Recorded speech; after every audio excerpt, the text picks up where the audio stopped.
ሰላም ውድ የቻናሌ ቤተሰቦች እንደምን ሰነበታችሁ። በዛሬው ቪዲዮአችን እንግዲህ ወደ ታሪካዊቷ ውቧ ሙሽራዋ ጎንደር ከተማ ወስዳችኋለሁ። ለምን አትሉም ታዲያ? ጎንደር ከተማ ለ300 ዓመት ፀሐይና ንፋስን ተቋቁሞ ትውልድ ሳይገዳደረው ዛሬም የአባቶቻችንን ድንቅ የእጅ ጥበብ እንደያዘ መሃል ፒያሳ ላይ ተገትሮ ታሪክን የሚናገረውን የጎንደር ፋሲለደስ ቤተ መንግስት ይዤላችሁ ቀርቤያለሁ። ምህንድስናና የጎንደር ፋሲለደስ ግንብ ምን ያገናኛቸዋል ልትሉ ትችላላችሁ። የኢትዮጵያ የምህንድስና ጥበብ ራሱ የተቀዳው ከጎንደር ፋሲለደስ ቤተ መንግስት ሊሆን ይችላል ብዬ መላምት ብነግራችሁስ? አጥር ግቢው ስትገቡ ገና ተፈላሰፉ የሚላችሁን የጎንደር ፋሲለደስ ቤተ መንግስት ዛሬ ከኢንጂነሪንግ አንጻር ምን ድንቅ ነገሮች እንዳሉ በአይነ ህሊና ይዣችሁ እከንፋለሁ ማለት ነው። እስከ ቪዲዮ መጨረሻ ድረስ የጎንደር ፋሲለደስ ቤተ መንግስት ምን አስገራሚ ነገር አለው እያላችሁ እንድትከታተሉኝ ከወዲሁ ጋብዛለሁ።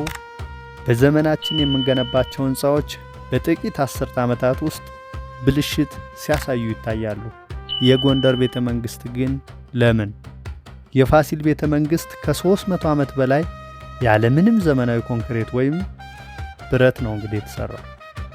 የፋሲለደስ ቤተ መንግስትና የጎንደር ግንቦች ጥንታዊ የሥነ ህንፃ ጥበብ እንደነበራቸው የሚያሳይ ነው ማለት ነው። ይሄ ድንቅ ሥራ የዘመኑን የተራቀቀ የአኗኗር ዘይቤ የሚያንጸባርቁ ሆነው ይታያሉ። ጥንታዊ የኢትዮጵያ የሥነ ህንፃ ሚስጥር ምንድን ነው ብላችሁ ታስባላችሁ? ዛሬ እንግዲህ ከኢንጂነሪንግ አንጻር ብቻ የፋሲለደስ ቤተ መንግስትን እንገመግመዋለን ማለት ነው። በሶስት ዋና ክፍሎች ከፋፍዬ ነው ማለት ነው አጠቃላይ ቤተ መንግስቱን ከኢንጂነሪንግ አንጻር የማቀርብላችሁ። የመጀመሪያው ከቁሳቁስና ከተጨማሪ ተቋማት አንጻር፣ ሁለተኛው ከስነ ህንፃ መዋቅር አንጻር፣ ሶስተኛው የአገልግሎት ክፍሎች የጥገናና የጥበቃው ሁኔታ። ከነዚህ ሶስት ነገሮች አንጻር የፋሲለደስ ቤተ መንግስትን አስደናቂ ነገሮች ይዤላችሁ ቀርብ ያለው ማለት ነው። አንደኛ ቁሳቁስና ተጨማሪ ተቋማት። የፋሲል ግቢ ህንፃዎች ጥንካሬ ዋናው ሚስጥር በቁሳቁስ ምርጫቸው እንደሆነ ይታያል ማለት ነው። የአካባቢው ድንጋይ ባዛልት ኦር ቮልካኒክ ሮክ የሚባለው መሐንዲሶች በአካባቢው የሚገኘውን ጥቁር ድንጋይ በብቃት ተጠቅመውታል። ይህ ድንጋይ ከፍተኛ የመጭመቅ አቅም ኦር ሃይ ኮምፕሬሲቭ ስትሪንግዝ ያለው ሲሆን ለውጫዊ የአየር ንብረት ለውጥ ከፍተኛ የመቋቋም ችሎታ አለው። ይሄ ባዛልቲክ ኦር ቮልካኒክ ሮክ የሚባለው ማለት ነው። የአካባቢው የኖራ ድብልቅ ወይም ላይም ሞርታር የሚባለው ደግሞ እንደ ዘመናዊ ሲሚንቶ ሳይሆን የጊዜው ባለሙያዎች የኖራ ያሸዋና ምናልባትም የእንቁላል ወይም ሌሎች ኦርጋኒክ ማያያዣዎችን በመጠቀም ድንጋዮችን አጣብቀዋል። ይህ ድብልቅ ከሲሚንቶ ይልቅ ለስላሳ በመሆኑ ህንፃው ከምድር ንዝረት ጋር አብሮ እንዲንቀሳቀስ ኦር ፍሌክሲቢሊቲ እንዲያደርግ ይረዳዋል ማለት ነው። ማቴሪያል ፍተሻውን ኦር ማቴሪያል ኳሊቲውን ስንመለከተው በወቅቱ የነበሩ መሐንዲሶች ወይም ማሰኖች ድንጋዮቹ ሲመረጡ የጥንካሬና የመበስበስ አቅማቸውን ያውቁ ነበረ። የኖራ ድብልቅ ወይም ላይም ሞርታር ጥንካሬው በጊዜ ሂደት እየጨመረ የሚሄድ በመሆኑ ህንፃዎቹ ለ300 ዓመት የአባቶቻችንን አሻራ እየመሰከሩ እንዲኖሩ አድርገዋቸዋል። ጣውላና ብረት ለጣውላ ድጋፍ የሚሆኑ ግዙፍ የዛፍ ግንዶች ኦር እንደ ቢም የተጠቀሟቸው አሉ ማለት ነው። ብረት በወቅቱ በብዛት ጥቅም ላይ የዋለ አልነበረም። ለበር ማጠናከሪያ ወይም ለመቆለፊያ አይነት ነገር ብቻ ነው ብረትን የተጠቀሙት። መዋቅራዊ ድጋፉ ግን ሙሉ በሙሉ በድንጋይና በእንጨት ጥምረት የተሰራ ነው። እንደምንመለከተው መብራት ማስቀመጫ በግድግዳው ላይ የተሰሩ ትናንሽ ክፍተቶች ወይም ኒችስ ለሻማ ወይም ለዘይት መብራት ማስቀመጫነት እንዲያገለግሉ አድርገው ሰርተዋቸዋል ማለት ነው።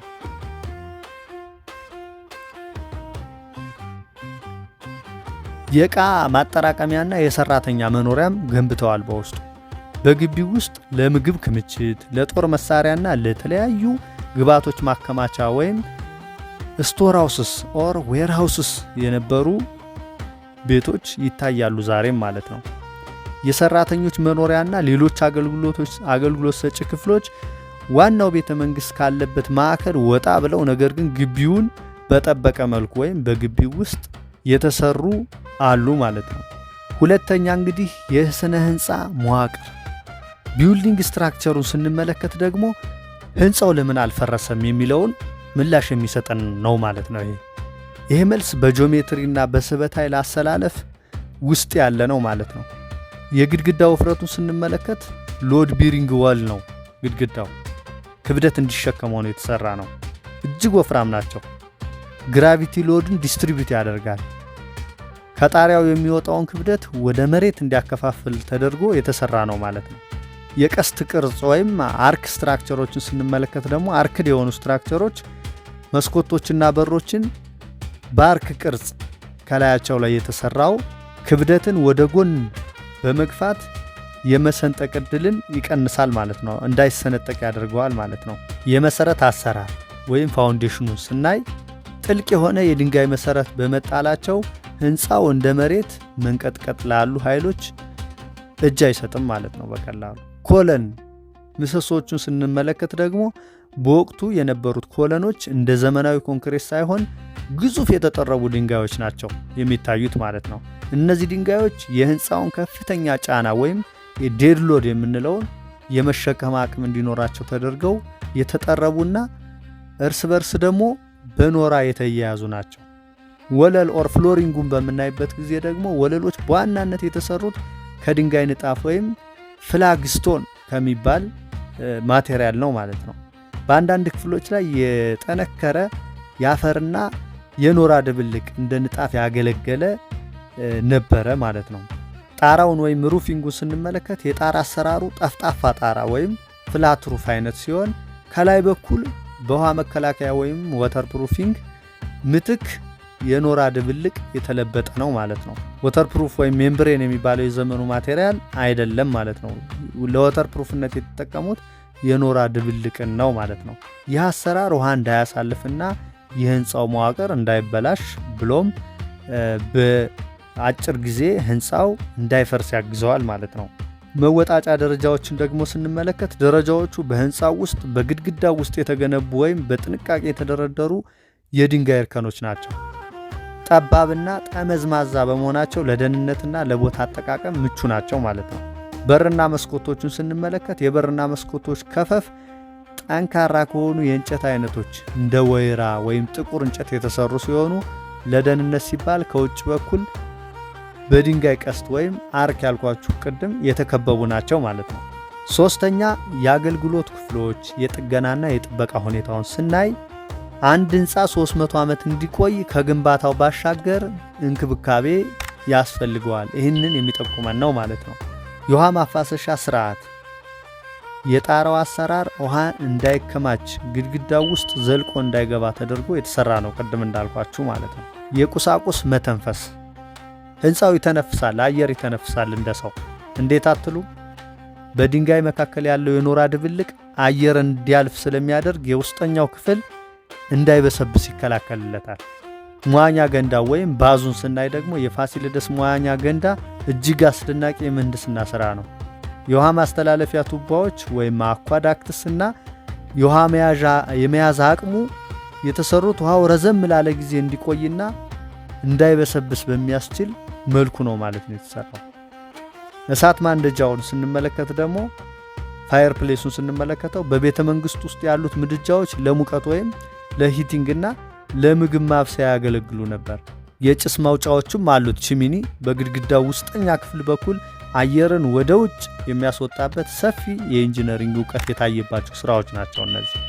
የጸሎት ክፍል አይገርምም? አሁን ላይ ከላይ ፔንታውስ እያልን የጸሎት ክፍል የምንሰራው ድሮ የሚታሰብ ነበረ። ፕሬየር ሩሙ ማለት ነው። ቤተ መንግስቱ ውስጥ ለንጉሱና ለቤተሰቡ የተለያዩ የተረጋጉና ለጸሎት የተመቻቹ ትንንሽ ክፍሎች አሏቸው። የአንበሳ መኖሪያ እንግዲህ ቤተ መንግስቱ ውስጥ ሰው ብቻ እንዲኖር አይደለም ማለት ነው ንጉሶቹ የፈቀዱት፣ እንስሳትም እንዲኖሩ ተፈቅዶላቸዋል። ለዛውም የዱር አራዊት የምንላቸው የአንበሳ መኖሪያ ወይም ላይን ዙን ስናየው ይህ ክፍል አራዊትም በግቢው ውስጥ ለማቆየት የተሰራ ሲሆን የደህንነት ጥበቃንና የአየር ዝውውርን ደግሞ ታሳቢ ያደረገ ነው ማለት ነው። የፋሲለደስ ቤተ መንግስት ዛሬ ለዘመናችን መሐንዲሶች ትልቅ ትምህርት ነው። አካባቢ መሰረት ያደረገ ግንባታ እና ለዘመናት የሚቆዩ ቁሳቁሶችን መጠቀም። እነዚህ ጥንታዊ ባለሙያዎች የኮምፒውተር ሶፍትዌር ባይኖራቸውም በተፈጥሮ ህግጋትን የተካኑ ነበሩ። በወቅቱ ቢአይኤም የሚባል ነገር የኮምፒውተር ሶፍትዌር አልነበረም። ነገር ግን የዘመኑ መሐንዲሶች በጭንቅላታቸው ውስጥ ሜንታል ሞዴሊንግ ይህንን ያደርጉ ነበር። ሜንታሊ ይሄ ቦታ ምን ይፈልጋል፣ ምን አይነት ህንፃ ያቆምልናል የሚለውን ያስቡ ይተገብሩም ነበረ። የህንፃው ሚዛን አያስገርማችሁም? ሲሜትሪው፣ የውሃ ፍሰትስ፣ የጭስ መውጫዎቹስ አቅጣጫቸውን ሲያቅዱ ለእያንዳንዱ አያስገርምም? ዛሬ በቢአይኤም የምናደርገው አይነት የቅድመ ግንባታ ትንተና በተፈጥሮ ህግጋት ተሞክሮ ነው እነሱ እየሰሩት የነበሩ። ቀጣይ ጊዜ ጎንደር ሲሄዱ የቤተ መንግስቱን ውበት ብቻ ሳይሆን ይህንን የምህንድስና ድንቅ ስራ በአድናቆት እንዲመለከቱ እንግዲህ ተጋብዘዋል። ዛሬ በሶፍትዌር የምንሰራው ስሌት እነዚህ አባቶቻችን ያለምንም መሳሪያ እንዴት እንዳሳኩት አስባችሁታል? እስኪ ኮመንት ላይ ያስቀምጡልኝ እንዴት ሊያሳኩት ቻሉ። ቪዲዮ ከተመቻችሁ ላይክ፣ ለሌሎች ደግሞ ሼር እያደረጋችሁ ቤተሰብ ያልሆናችሁ ደግሞ ሰብስክራይብ እያደረጋችሁ ቤተሰብ እንድትሆኑ ተጋብዛችኋል። በሚቀጥለው ቪዲዮ እስከምንገናኝ ድረስ ቸር ሰንብቱ።